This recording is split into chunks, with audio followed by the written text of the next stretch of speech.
బులెటిన్లో breaking news చూస్తున్నాం. కాంగ్రెస్ పార్టీలో జూబ్లీ హిల్స్ ఉప ఎన్నిక అభ్యర్థి ఎంపిక ప్రక్రియ క్లైమాక్స్ కు చేరుకుంది. ఇవాళ సీఎం రేవంత్ రెడ్డితో కాంగ్రెస్ నేతలు సమావేశమై అభ్యర్థి ఎంపికపై చర్చించబోతున్నారు. సీఎంతో చర్చించిన అనంతరం అభ్యర్థుల లిస్టును షీల్డ్ కవర్లో ఏఐసీసీకి పంపించనుంది కాంగ్రెస్.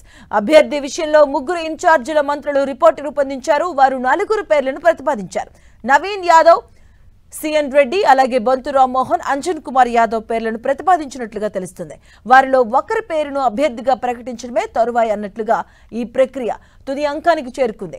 జూబ్లీహిల్స్ లో గెలిచే ఛాన్స్ ఉన్న నేతల పేర్లను ప్రతిపాదించారని ఈ విషయంలో ఇన్ఛార్జీలుగా ఉన్న రాష్ట్ర మంత్రులు ప్రన్నం ప్రభాకర్, తుమ్మల నాగేశ్వరరావు, వివేక్ వెంకటస్వామికి ముఖ్యమంత్రి రేవంత్ రెడ్డి చెప్పారు.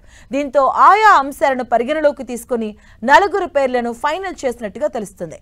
ఆదివారం ఉప ముఖ్యమంత్రి భట్టి విక్రమార్క, మంత్రి పొన్నం ప్రభాకర్ ఢిల్లీకి వెళ్లారు.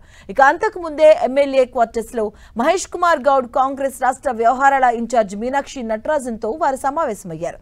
ఇందులో భాగంగా జూబ్లీహిల్స్ ఉప ఎన్నిక కాంగ్రెస్ అభ్యర్థి అంశంపై కూడా చర్చించారు.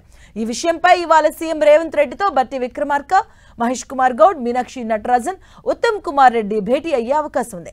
అభ్యర్థి తత్వంపై 4 పేర్లతో ఏఐసీసీకి టీపీసీసీ ప్రతిపాదనలు చేయనుంది. సర్వేల ఆధారంగా అభ్యర్థిపై పార్టీ అధిష్టానం తుది నిర్ణయం తీసుకోబోతుంది. నేడో రేపో నవీన్ యాదవ్, సిఎన్ రెడ్డి, బొంతు రామ్మోహన్, అంజన్ కుమార్ యాదవ్ లోని ఒకరిని అభ్యర్థిగా అధికారికంగా ప్రకటించే అవకాశం ఉంది.